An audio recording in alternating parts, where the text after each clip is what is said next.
네, 남자와 여자가 만나서 부부로 살아간다는 것이 결코 쉬운 일이 아니라는 것을 여러분들도 잘 아실 겁니다. 누구나 행복해지기를 원하는 마음에서 가정을 꾸리고 함께 살아가지만 살다 보면 내가 지금 불행하다라고 느낄 때도 있습니다. 처음부터 헤어질 결심을 하고 결혼을 하는 사람은 아무도 없을 겁니다. 하지만 살다 보면 헤어지고 싶은 마음이 들 때도 있습니다.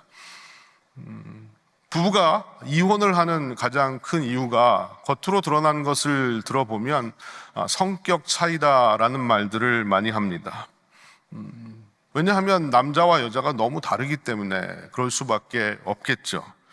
그래서 어떤 아내가 남편한테 그렇게 얘기했다고 그러잖아요. 당신은 내 인생에서 복권이다. 맞는 게 하나도 없다라고 얘기를 했다고 그럽니다. 네. 제가 들은 얘기인데, 부부가 이제 목욕탕을 같이 갔는데요. 남편은 당연히 남탕으로 들어가고 아내는 여탕으로 들어가서 2시간 후에 만나기로 했답니다. 근데 남편은 들어가서 1시간도 안 돼가지고 바로 나와버렸어요. 그래서 이제 아내를 기다리는데 2시간이 지났는데도 아내가 나오질 않는 거예요. 근데 3시간이 거의 다 돼가지고 얼굴이 벌개져가지고 아내가 나오니까 화를 막 냈습니다. 당신은 물속에서 뭐 하느라고 이렇게 시간을 오래 보내냐고 막 소리를 쳤어요. 그랬더니 그 아내가 하는 말이 뭐냐 하면, 하나님이 사람을 만드실 때 남자는 흙으로 만드셨기 때문에 물속에 오래 있으면 풀어져 버리지만 여자는 뼈로 만드셔서 뜨거운 물속에 푹 과야 진액이 나온다라고 얘기를 했다는 겁니다. 이 말을 가만히 들어보니까, 제가 생각을 해보니까 나름 일리가 있다라는 생각이 들었습니다. 하나님이 만드신 재료가 다르기 때문에 남자와 여자는 다를 수밖에 없는 겁니다. 그리고 성격 차이 혹은 생각의 차이는 남녀가 만나서 살다 보면 필연적으로 우리가 겪어야 되는 그런 어려움 중에 하나일 것이다 라고 생각을 해봅니다. 그런데 부부가 헤어질 때, 이혼을 할 때 법정에서 밝혀진 정말 이 부부가 이혼을 하는 가장 첫 번째 이유는 성격 차이가 아니라는 겁니다. 첫 번째 이유는 뭐냐 하면 배우자의 부정행위, 다시 말하면 불륜, 외도가 가장 큰 이혼의 사유다라는 것이 밝혀졌습니다. 서로가 약속을 하고 결혼을 했는데 그 약속을 깨고 신뢰를 깨는 것은 치명적인 잘못이라는 거죠. 오늘 호세아는 우리를 법정으로 인도하고 있습니다. 재판을 청구한 원고는 호세아이고 또 피고는 누굴까요? 호세아의 아내였던 고멜이었습니다. 그리고 재판장은 하나님이십니다. 거기에 증인들도 있어요. 증인들은 누구냐? 바로 호세아의 자녀들이었습니다. 그래서 오늘 본문 2절을 보시면 이렇게 시작합니다. 너희 어머니와 논쟁하고 논쟁하라. 여기서 너희는 호세아의 자녀들을 얘기하는 것이고 어머니는 고멜을 얘기하는 겁니다. 그런데 논쟁하고 논쟁하라라는 이 말이 나오는데, 이 말은 무슨 말이냐면 법적인 용어로 고소하라, 기소하라 뭐 이런 의미를 가지고 있는 말이에요. 그래서 어머니와 논쟁하라라는 이 말은 어떤 뜻인가 하면, 지금 네 어머니는 바람이 났으니까 어머니와 논쟁을 해서라도 그 어머니가 바른 길로 올 수 있도록 촉구하라라는 그런 의미인 겁니다. 그런데 이 말씀을 직접적으로 들어야 되는 사람들은 바로 이스라엘 백성들이었습니다. 여기서 고멜로 상징되는 어머니는 바로 이스라엘 백성들이었기 때문입니다. 이스라엘이 호세아로 상징이 되는 하나님을 떠나서 우상을 따라간 것, 이것을 지금 고발하고 있는 겁니다. 오늘 본문에 나오는 이 음란이란 말은요, 히브리 말 지나라는 동사에서, 자나라는 동사에서 나왔습니다. 근데 이 자나라는 동사가 명사형으로 바뀌어서 자눈이라는 명사를 썼는데, 이거는 남녀 관계에서 벌어지는 음란을 이야기하기도 하지만 영적으로 하나님과의 관계 속에서 일어나는 영적인 이중 생활을 의미하는 단어로도 쓰여지고 있다는 겁니다. 결국 이 말씀은 하나님을 떠난 이스라엘 백성들을 향한 하나님의 경고의 말씀이다라고 볼 수가 있는 거죠. 그렇다면 고멜의 입장에서 혹은 이스라엘의 입장에서 그들은 왜 호세아를 떠났고 왜 하나님을 떠났는가? 그들은 왜 불륜을 일으키고 그들은 왜 우상 숭배를 해야만 했던가? 그걸 한번 오늘 저와 여러분이 생각을 해보자는 겁니다. 그래서 오늘 이 말씀을 들으시는 가운데 나는 과연 하나님을 사랑하고 있는 사람인가? 혹시 나는 하나님을 떠나 있지는 않는가를 스스로 점검해 보시라는 겁니다. 현재의 나의 모습은 어떤 모습인가를 한번 우리가 들여다보자는 거예요. 그리고 그들이 왜 그랬는지, 언제 그랬는지를 한번 우리가 살펴봄으로 말미암아 나의 삶에서 펼쳐지는 그 상황 가운데 우리가 하나님을 떠나지 아니하고 하나님과 함께 동행하는 그런 삶을 살게 되기를 여러분들과 함께 간절히 바랍니다. 자, 그렇다면 왜 이스라엘 백성들이 언제 하나님을 떠나게 됐을까요? 그 시기는 바로 광야를 떠나고 나서입니다. 광야가 끝났을 때 그들은 하나님을 떠나게 됐다는 것이죠. 2절을 다시 보면 그는 내 아내가 아니요 나는 그의 남편이 아니라 그가 그의 얼굴에서 음란을 제하게 하고 그 유방 사이에서 음행을 제하게 하라. 자, 여기서 하나님은 음란과 음행을 제하라라고 말씀을 하셨습니다. 그리고 3절에 이어서 이런 말씀을 하십니다. 그렇지 아니하면 내가 그를 벌거벗겨서 그 나던 날과 같게 할 것이요 그로 광야같이 되게 하여 마른 땅같이 되게 하여 목말라 죽게 할 것이며, 만약 회개하고 돌아오지 않으면 그를 벌거벗겨서 그 나던 날과 같게 하고 광야같이 되게 해서 목말라 죽게 하겠다라고 끔찍한 말씀을 하고 계십니다. 여기서 그 나던 날이라는 말과 광야라는 말을 저는 좀 주목하고 싶습니다. 이스라엘의 역사를 거슬러 보면 이스라엘이 압제를 받고 있던 애굽에서 탈출을 하게 됩니다. 그게 출애굽 사건이죠. 근데 그들은 경황이 없었기 때문에, 그리고 먼 길을 가야 했기 때문에 짐을 바리바리 쌓아서 나올 수 없었을 거예요. 맨손과 맨몸으로 애굽을 뛰쳐나올 수밖에 없었을 겁니다. 바로 그때의 그 모습이 나던 날이다라고 우리가 이야기해 볼 수 있을 거예요. 인간이 태어날 때 아무것도 가지지 않고 맨손으로 맨몸으로 나오는 것처럼 이스라엘이 그렇게 나왔다라는 거죠. 그럼 그때같이 되게 할 것이다 라고 하나님께서 말씀을 하시는 겁니다. 그리고 이스라엘이 나와서 광야에서 40년을 방황하게 됩니다.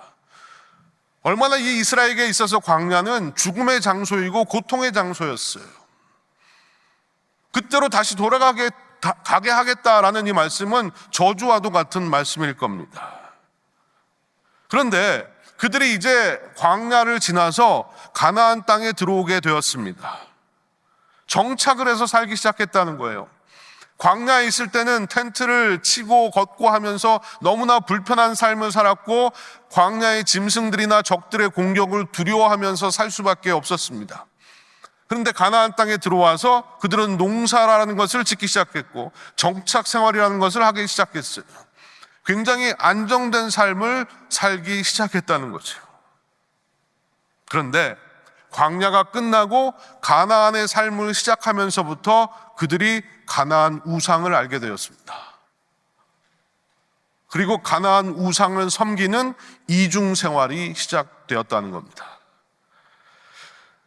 농사를 짓고 살아야 하는 그들에게 있어서 풍요를 가져다 준다는 그 우상은 참 매력적인 존재였어요.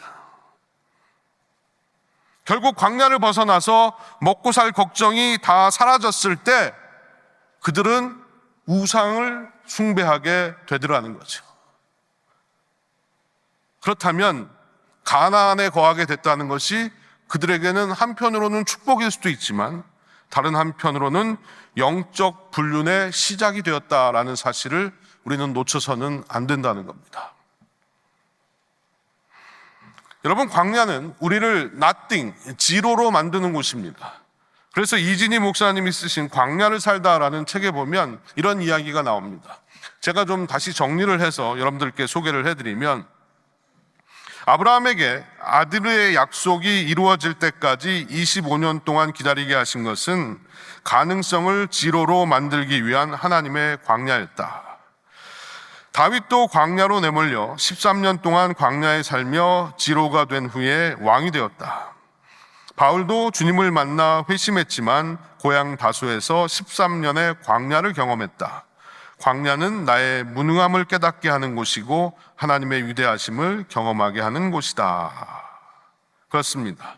이스라엘 백성들은 광야에 있을 때 그나마 하나님을 찾았습니다. 그리고 하나님을 만날 수 있었습니다. 광야가 내가 작아지는 것을 경험하는 곳이라면 반대로 하나님의 크심을 경험하는 곳이 광야이기도 합니다. 그래서 광야는 나와 하나님을 연결해주는 통로 역할을 해왔다는 거죠. 우리가 부르는 찬양 중에 광야를 지나며 라는 제목의 찬양이 있는데 그 가사가 이렇습니다. 왜 나를 깊은 어둠 속에 홀로 두시는지, 어두운 밤은 왜 그리 길었는지, 나를 고독하게, 나를 낮아지게, 세상 어디도 기댈 곳이 없게 하셨네. 광야에 서 있네. 주님만 내 도움이 되시고 주님만 내 빛이 되시는, 주님만 내 친구 되시는 광야, 주님 손 놓고는 단 하루도 살 수 없는 곳 광야에 서 있네. 주께서 나를 사용하시려, 나를 더 정결케 하시려 나를 택하여 보내신 그곳 광야, 성령이 내 영을 다시 태어나게 하는 곳 광야에 서 있네. 여러분, 이 노래의 가사처럼 고독하고 기댈 곳이 없는 그곳이 바로 광야였다는 겁니다. 그래서 그것은 주님의 손을 꼭 붙들고 살아야 되는 곳이었고 내 영이 다시 태어난 곳이 광야였습니다. 그런데 광야를 벗어나고 나니까, 가나안에 들어가서 안정된 삶을 시작하고 나니까 점점 이들이 다른 곳에 시선을 팔기 시작했다는 거죠. 그렇다면 여러분, 광야가 좋으냐 가나안이 좋으냐, 어디가 더 좋을까요? 한마디로 어디가 더 좋다라는 말씀을 드리기 어렵습니다. 그런데 분명히 제가 말씀드릴 수 있는 것은 광야이든지 가나안에 있든지 하나님과 함께 있는 것이 제일 좋은 겁니다. 그래서 가나안은 하나님을 떠나서 유혹하는 것들이 훨씬 더 많은 곳이기 때문에 어떤 의미에서는 가나안이 훨씬 위험한 곳일 수 있습니다. 스스로를 지속적으로 돌보지 않으면 가나안 땅에 산다는 것은 우리로 하여금 하나님과 멀어지게 만들 수 있다는 거죠. 지난주에 저는 몇 분의 성도님들과 함께 아틀란타에서 열리는 ECO 교단의 내셔널 게더링에 함께 참여를 했었습니다. 제가 내셔널 게더링에 1년마다 한 번씩 가면서 느끼는 것은 우리 교회가 속한 이 ECO라는 교단은 정말로 건강하고 복음적인 교단이다라는 생각이 들었어요. 이번에도 마찬가지였습니다. 예배를 드리고 사람들이 뜨겁게 찬양을 하고 하나님을 예배하고, 그리고 또한 강의를 듣는데 굉장히 인사이트가 많이 저에게 찾아왔습니다. 근데 어떤 한 여자 목사님이 강의를 하시는 중에 자신의 인생에 굉장히 어렵고 힘들었던 순간들을 이야기하셨어요. 그러면서 자신의 인생에 가장 어렵고 힘든 순간에 자신이 버틸 수 있었던 것은 하나님의 말씀 때문이었다. 어떤 말씀이냐? I will be with you. 내가 너와 함께 하겠다라는 이 말씀을, 그 말씀을 붙들고 자신이 견디고 새 힘을 얻게 되어서 여기까지 왔다라는 이야기를 하셨습니다. 저는 그 말씀을 들으면서 생각을 해봤어요. 내가 경제적으로 어려움에 빠졌을 때 하나님이 나에게 내가 너와 함께 한다라는 말씀을 하시는 것이 더 좋을까? 아니면 내가 너에게 돈을 부어줄게 라고 말씀하시는 것이 더 좋을까? 여러분들은 어떤 말씀을 듣고 싶으세요? 저를 비롯한 많은 사람들은요, 내가 너와 함께 하겠다라는 말씀에 별로 관심이 없습니다. 돈을 부어주겠다라는 이 말씀이 훨씬 더 확실하고 훨씬 더 나의 마음을 자극하는 그런 말씀이라는 거죠. 그 말씀을 듣게 되길 바라고 그렇게 되기를 바란다는 거예요. 그런데 여러분, 돈을 부어주신다는 것이, 안정되게 살게 해주신다는 것이, 나를 건강하게 해주신다는 것이 우리가 붙들어야 될 최고의 말씀일까요? 그건 아니라는 겁니다. 저와 여러분이 붙들어야 될 가장 중요한 하나님의 말씀은 내가 너와 함께 하겠다라는 이 말씀이에요. 하나님은 크고 놀라우신 분이기 때문에 하나님이 나와 함께 하시면 그 모든 것을 더하시는 데는 아무 문제가 없습니다. 근데 우리는 내가 너와 함께 하겠다라는 이 말씀은 굉장히 쉽게 생각하고 소홀하게 생각하고 듣고 넘겨버릴 때가 너무 많다는 거예요. 이 말씀이 내 마음에 와서 내 마음을 치고 내 귀에 큰 소리로 들리고 이 말씀 가운데 내가 온전한 믿음을 가질 수 있다면 우리가 이 땅을 살면서 그 어떤 것보다도 가장 소중한 것을 얻게 되는 겁니다. 여러분, 내 인생이 어디에 있든지 주님과 함께 하시기를 바랍니다. 혹시라도 여러분들이 지금 인생의 광야를 지나고 계십니까? 나와 함께 하시는 그 하나님의 음성을 들으시고 나와 함께 하시는 그 하나님의 사랑을 만나시기를 바랍니다. 혹시라도 지긋지긋한 광야를 지나서 이제 겨우 가나안 땅에 들어와 계십니까? 그렇다면 여러분, 더 하나님과 가까워지셔야 합니다. 왜냐하면 우리를 방해하는 것들이 가나안에는 너무나 많기 때문에. 영적 우상 숭배에 빠져서 하나님을 떠나서 하나님과 함께하지 못하고 이중 생활을 하기가 더 쉬운 곳이 가나안이라는 겁니다. 바라기는 우리가 가나안에 들어가서 가나안이 나에게 주는 안전함과 안락함에 빠져서 오히려 하나님을 떠나가는 이스라엘과 같이 되지 않기를 간절히 주님의 이름으로 축원드립니다. 기억하십시오. 내가 가나안에 있을 때 더 하나님과 가까이 해야 한다는 사실을. 그리고 두 번째, 그들이 왜 하나님을 떠났을까요? 그것은 나 중심으로 생각할 때 하나님을 떠나게 되었다는 겁니다. 5절 말씀을 함께 보겠습니다. 그들의 어머니는 음행하였고 그들을 임신했던 자는 부끄러운 일을 행하였나니 이는 그가 이르기를 나는 나를 사랑하는 자들을 따르리니 그들이 내 떡과 내 물과 내 양털과 내 삶과 내 기름과 내 술들을 내게 준다 하였음이라. 자, 여러분들 이 말씀을 보시면 온통 나밖에 없습니다. 나는 나를, 내 것을, 내가 원하는 것을 나에게 주는 그 신을 따라가겠다라는 얘기입니다. 하나님이 중심이 아니라 내가 중심인 거예요. 내가 원하고 내가 좋아하는 것을 얻기 위해서라면 얼마든지 하나님을 떠날 수 있다는 거죠. 얼마든지. 여기에 나오는 떡과 물은요, 이 시대 언어로 바꿔보면 우리가 먹고 사는 데 필요한 것입니다. 또 양털은 당시에 옷이 뭐 그렇게 지금같이 화려하고 좋은 옷들이 없었기 때문에 사람들은 대부분 한 벌 옷을 가지고 그냥 1년을 살았습니다. 근데 양털 옷도 있고 뒤에 나오는 마는 리넨이거든요. 그러니까 이게 여름에 시원한 그런 옷감으로 만들어진 옷인데 이런 것들은 보통 사람들이 가질 수 없는 것들이에요. 지금으로 말하면 명품이나 사치품 같은 것들일 수 있습니다. 이것이 다 내 것이다. 그리고 뒤에 나오는 기름은 올리브 오일인데 왕과 제사장을 기름 부어 세울 때 사용되었던 굉장히 귀중한 물건이 올리브 오일이었습니다. 또 술은 포도주를 말하고 쾌락을 상징한다고 볼 수 있어요. 이 모든 것들이 다 내 것이라고 생각을 했다는 겁니다. 내 떡이고 내 물이고 내 양털이고 내 삶과 기름과 내 술이다라고 생각을 했다는 거죠. 여러분, 우리의 입에서 어느 순간부터 내 거야 라는 생각이 들 때부터 우리는 하나님을 떠나 멀리하게 될 수밖에 없다는 겁니다.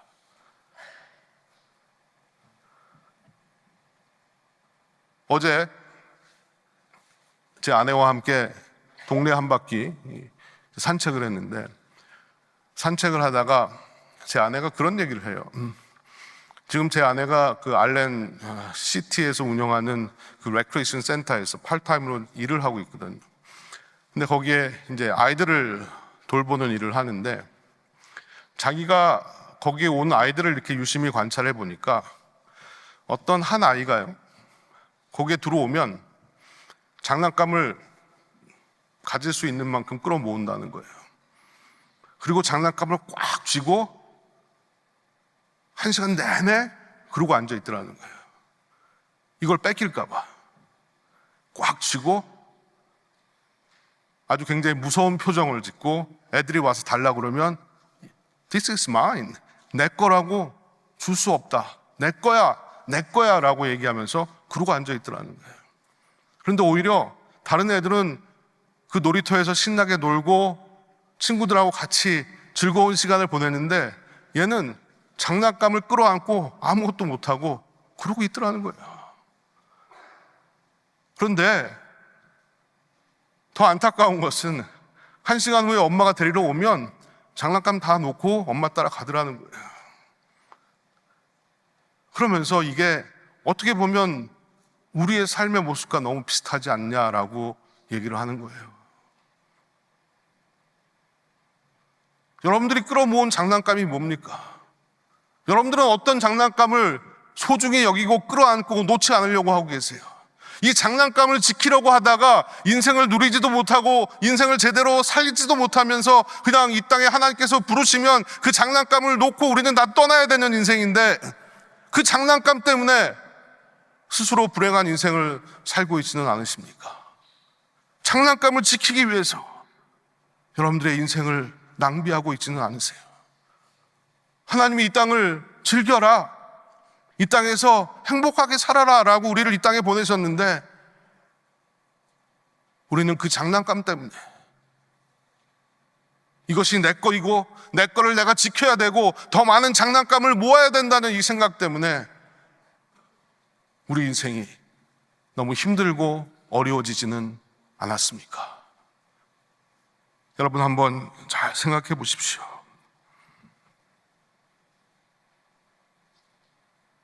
자꾸 내 것을 더 만들려고 하고 이것저것이 다 내 거라고 생각을 하게 되면 그 순간부터 우리는 하나님과 점점 멀어지고 우상을 따라가게 된다는 겁니다. 왜냐하면 하나님은 내가 추구하는 나의 장난감을 늘리는 데는 그렇게 매력적인 분이 아니시기 때문입니다. 여러분, 모든 것이 다 내 거라고 생각하십니까? 그것은 착각입니다. 왜 사람들이 이단에 빠지고 사이비 종교에 빠지는 줄 아세요? 내 것을 더 늘리기 위해서, 내가 어떤 신에게 정성을 다해서 무언가를 하면 그 신이 나에게 내가 원하는 것을 채워준다라고 생각하기 때문에 자꾸 이단에 빠지고 사이비에 빠지는 겁니다. 근데 결국은 그 이단과 사이비에서 믿는 그 신은 오히려 내 것을 더 빼앗아가는 신이 되고 만다는 것이죠. 여러분, 우리는 어떤가요? 나는 하나님의 소유고 나는 하나님의 뜻을 따르기 위해서 애쓰고 노력하면서 이 땅을 살고 계십니까? 여러분들의 기도는 내 소유를 늘리기 위한 기도입니까? 아니면 하나님의 뜻을 따르기 위한 기도입니까? 만약 우리도 모든 것이 나 중심적으로 돌아가고 모든 것이 다 내 거라는 생각을 가지고 있다면 이 생각에서 빨리 벗어나야 됩니다. 이 생각이 바뀌지 않으면 우리는 끊임없이 내 것에 목말라 하고 내 것에 묶여서 살아가고 말 것입니다. 내가 품에 안고 있는 그 장난감을 하나둘씩 내려놓으셔야 됩니다. 내 것은 없습니다. 모든 것은 하나님의 것입니다. 우리가 하나님께 내 물질을 드리고 시간을 드리고 삶을 드리는 것이 어려운 이유가 뭡니까? 내 거라고 생각하기 때문에, 내 거라고 생각하기 때문에 어려운 겁니다. 찬송가 중에 제가 알기로는 가장 짧은 찬송가일 수도 있어요. 여러분은 잘 모르시는 찬송가일 수도 있는데요, 634장에 보시면 가사가 달랑 이겁니다. 모든 것이 주께로부터 왔으니 이 예물을 주께 드리나이다. 이게 가사예요. 근데 뒤에 나오는 이 예물을 주께 드린다라는 이 가사는 원래 영어 가사에 보면 주님의 것에서 우리가 주님께 드렸나이다 라는 그런 뜻이, 주님의 것에서 내가 주님께 드렸나이다. 처음부터 내 것은 없습니다. 내 것을 드린 것이 아니라 주님이 나에게 주신 것을 주님께 돌려드린다는 겁니다. 여러분, 우리가 이런 믿음이 있을 때 우리의 인생은 훨씬 더 자유롭게 됩니다. 그리고 훨씬 더 하나님의 뜻에 순종할 수 있어요. 그리고 우상을 따라가지 않게 된다는 겁니다. 다시 한번 여러분들, 내 것이라는 생각을 내려놓으시고 하나님이 나에게 주신 것, 이것을 잘 누리면서 이 땅을 살아갈 수 있는 여러분들이 되시길 바랍니다. 그래야 우리가 우상 숭배에 빠지지 않게 되는 겁니다. 마지막 세 번째로, 이스라엘 백성들이 왜 하나님을 떠났을까요? 그것은 복의 근원을 착각했을 때 하나님을 떠나게 됐다는 거예요. 오늘 8절을 보시면요, 곡식과 새 포도주와 기름은 내가 그에게 준 것이요 그들이 바알을 위하여 쓴 은과 금도 내가 그에게 더하여 준 것이거늘 그가 알지 못하도다. 지금 이스라엘 백성들이 착각을 하고 있는 겁니다. 그들에게 꼭 필요했던 곡식과 포도주와 기름은 누가 준 것이냐? 하나님이 준 것이라는 거예요. 그들이 바알에게 갖다 바쳤던 은과 금도 누가 준 것이냐? 하나님이 준 것이라는 겁니다. 그런데 하나님이 주신 은과 금을 바알에게 갖다 바치는 어리석은 짓들을 그들이 행했다는 거예요. 그들이 하나님을 떠나서 바알을 섬긴 이유는 복을 주시는 분은 하나님이라고 생각을 안 했다는 거죠. 바알이 나에게 복을 준다라는 생각을 가지고 있었습니다. 이것은 착각이었어요. 근데 착각은 매우 위험하다는 거예요. 여러분들, 아직도 우리의 기억에 생생한데 2002년 한일 월드컵 여러분들 기억하실 거예요. 이 한일 월드컵이 유치되는 과정에 대한 어떤 비하인드 스토리를 제가 우연히 보게 됐는데 정말 대단한 일들이 많았었더라고요.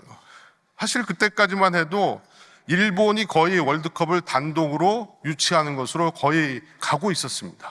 근데 우리는 뒤늦게 이 월드컵을 유치하기 위해서 뛰어든 거잖아요. 그래서 사방으로 엄청나게 많은 사람들이 노력을 해가지고 결국은 사상 초유로 처음으로 두 나라가 공동으로 개최하는 그런 월드컵이 되었고, 또 이름도 코리아 재팬, 이렇게 코리아가 앞으로 나오게 만든 것도 굉장한 노력이 있었다고 그래요. 처음에는 재팬 코리아였는데 그것을 이제 그 피파 회장에게 가서 이야기를 했다는 거죠. 왜 1번이 먼저 나오냐 그랬더니 영어 알파벳에 J가 먼저 나오기 때문에 1번이 먼저 나온 거다라고 얘기했어요. 근데 그 말을 들은 그 관계자가 이렇게 이야기를 했다고 합니다. 원래 피파는 프랑스 말을 공식 언어로 쓰는데 프랑스 알파벳으로 하자. 그러면 한국은 꼬레가 되니까 C니까 더 앞으로 나온다라고 해가지고 결국은 한국 이름이 먼저 앞에 서게 됐다는 거예요. 그리고 더군다나 우리나라가 그 대회에서 4강을 했잖아요. 그러니까 이런 신화를 만들어내는 굉장한 월드컵 대회였습니다. 그래서 해외 언론들이 월드컵이 끝나고 난 후에 진정한 승자는 한국이다라는 그런 기사들을 썼다고도 합니다. 그런데 이 모든 일이 가능하게 되는 데는 결정적인 역할을 한 사람이 있는데, 우리는 흔히 그 사람이 이제 정몽준, 당시 축구협회 회장이었다라고 생각을 하는데요. 또 한 사람의 숨은 공로자가 있었다고 합니다. 그 사람은 바로 호랑나비라는 노래를 불렀던 김은국 씨예요. 김은국 씨는 민간 대사로 비행기를 타고 유럽까지 건너가서 많은 그 피파 관계자들을 설득하고요. 그 다음에 피파 관계자들이 모인 그 자리에서 미니 콘서트를 했다고 그래요. 그래서 김은국 씨가 그때 부른 노래가 뭐냐 하면 호랑나비였어요. 그래서 아싸 호랑나비 이러면서 이제 노래를 막 부르는 거예요. 춤을 추면서. 그러니까 그 모습을 이렇게 지켜보던 피파 관계자들이 하나같이 하는 소리가 야, 유치해, 유치하다, 유치해, 이런 얘기를 했다는 거예요. 그래서 유치를 했다는 거예요, 월드컵을. 아재 개그였습니다. 네. 이 유치한 아재 개그를 제가 이렇게 들으면서 제 생각에 그런 생각이 드는 거예요. 정말 김은국 씨가 자기가 유치했다고 착각에 빠진다면 그런 착각도 없을 거예요. 많은 사람들이 그 사람을 비난할 겁니다.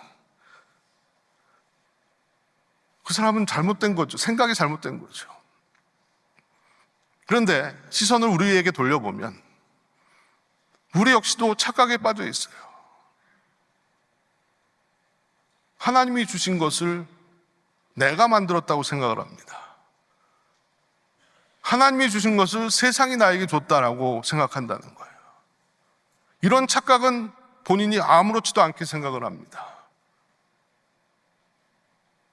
이스라엘 백성들이 착각을 하면서 살았던 것처럼 오늘 우리도 동일한 착각을 하면서 살아가고 있지는 않습니까? 여러분, 우리는 이런 착각에서 벗어나야 합니다.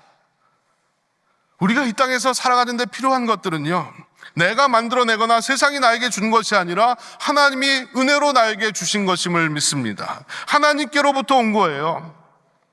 그래서 우리가 사는 겁니다. 그렇다면 우리는 하나님이 나에게 주신 내 생명과 내 시간과 내 물질과 내 건강을 어디에 쏟아부으며 살아야 되겠습니까? 1919년 보스턴에서 살았던 한 젊은이가 있었습니다. 스트로사라는 이름을 가진 젊은이였는데 그 젊은이는 번쩍이는 아이디어가 있었습니다. 꿈이 있었어요. 그리고 젊음도 있었습니다. 하지만 그에게 없는 것은 돈이었어요. 뭔가를 자기 아이디어를 펼쳐보고 싶은데 돈이 없으니까 당시에 보스턴에서 굉장히 부자였던 바튼이라는 사람을 찾아갑니다. 그래서 자신의 상황을 얘기하고 좀 자신에게 돈을 빌려달라고 얘기해요.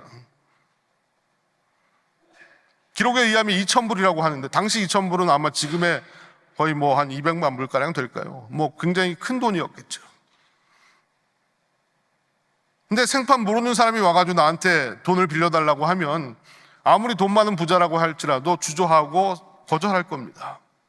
근데 이 바튼이라는 사람이 집에 돌아와서 가만히 생각을 하는데 계속 이 청년이 생각이 나는 거예요.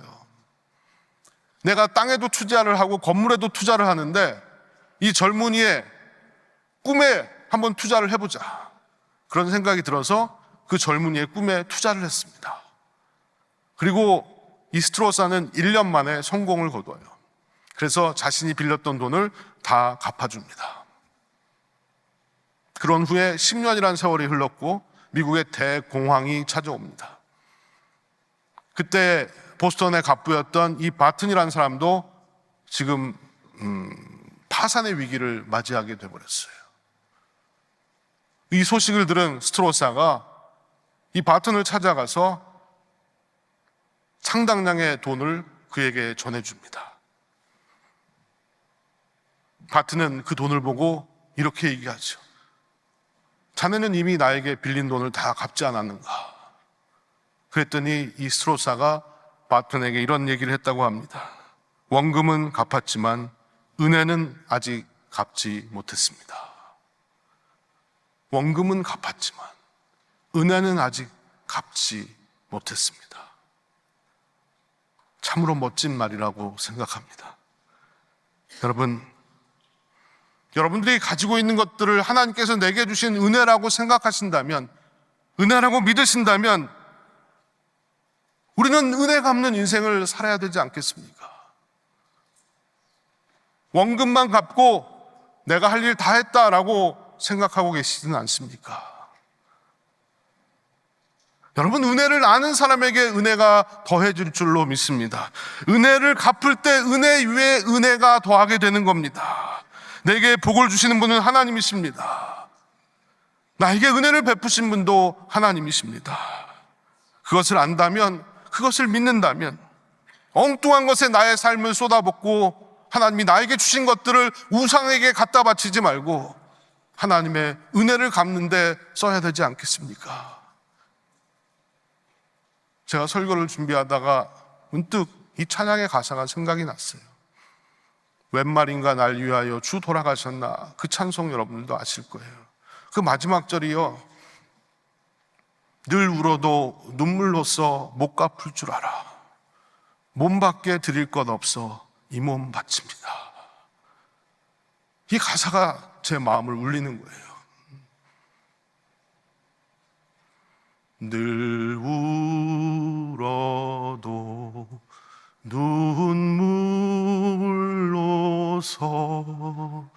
못 갚을 줄 알아. 몸밖에 드릴 것 없어 이 몸 바칩니다.